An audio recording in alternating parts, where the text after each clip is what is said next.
Apakah segala sesuatu itu sudah ditakdirkan? Indonesia itu segala-segala diomongnya takdir. Kenapa sih kok dia itu hidupnya kok kayaknya enak terus? Terus ada orang yang bilang itu takdir, Pak. Dia itu hidupnya sorot terus. Dia hidupnya kayaknya mengalami banyak kemalangan. Ya itulah takdir. Gitu ya saudara ya. Apakah segala sesuatu ditakdirkan? Dan ini menjadi pergumulan manusia. Pertanyaannya biasanya dua, saudara. Apakah kita bebas berkehendak? Atau segala sesuatu atas sejarah itu sudah ditakdirkan dan tidak dapat dihindari oleh manusia? Dunia punya jawaban atas dua itu. Tapi ekstrim. Pandangannya apa? Yang pertama, pandangannya fatalisme. Dia percaya gini, oh nggak ada kebebasan memang. Kita ini semua robot. Kehendak bebas hanyalah ilusi. Segala sesuatu sudah ditakdirkan. Akibatnya jadi skeptis, apatis, pesimis, mudah depresi, hidup dalam keputusasaan. Saya kasih contoh, orang yang struggle terus dalam pekerjaan. Fatalis, dia bilang apa? Takdir memang. Aku memang ditakdirkan hidup sorong. Nah, kalau ada orang sukses, itu tidak ada hubungannya sama kerja kerasnya. Itu memang takdir. Kalau orang bergumul dengan pasangannya, suami dan istri, aduh aku iki disiksa ambek bojoku terus. Ya itulah takdirmu. Nah, itu kan saudara ya, itu fatalis. Nah, tetapi di ekstrim satunya,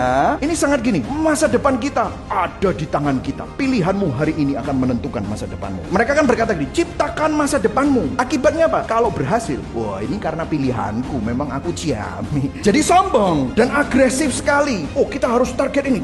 Bagus gak? Bagus. Tetapi implikasinya adalah dia tidak pernah tenang, penuh ketakutan dan selalu khawatir akan masa depan. Misalnya ya, kalau orang yang libertarianisme bergumul dengan pasangannya, suaminya atau istrinya, dia pasti mikir gini, jangan-jangan aku keliru kawin. Aku butuh suami baru atau istri baru karena pilihanku salah. Ini ndak hoki nih. Aku kok nggak bahagia. Maka di situ dia tidak pernah tenang, selalu takut, kekhawatiran akan masa depan. Nah, apa jawaban Alkitab? Jawaban Alkitab adalah dua-duanya iya. Apakah kita punya kehendak bebas? Iya. Apakah ada rencana atas sejarah yang tidak dapat manusia hindari? Iya. Jadi pemahaman Alkitab berbeda. Bukan fatalisme, libertarianisme, tetapi apa? Kompatibilisme. Apa itu? Artinya gini, kedaulatan Allah yang mutlak dan kehendak bebas manusia berjalan bersama-sama. Manusia benar-benar memiliki kebebasan untuk memilih, tetapi pilihan-pilihan kita tidak pernah melampaui kehendak dan kedaulatan Allah dan tetap berada di dalam rencana dan kendali Allah. Yang setuju katakan amin. Saudara, ketika kita bicara bahwa Yesus adalah inti dari rencana Allah, kita tidak bicara tentang seorang raja yang memulihkan dunia pakai cara dan nilai dunia. Cara dunia itu apa? Dengan kekerasan, dengan politik, dengan militer,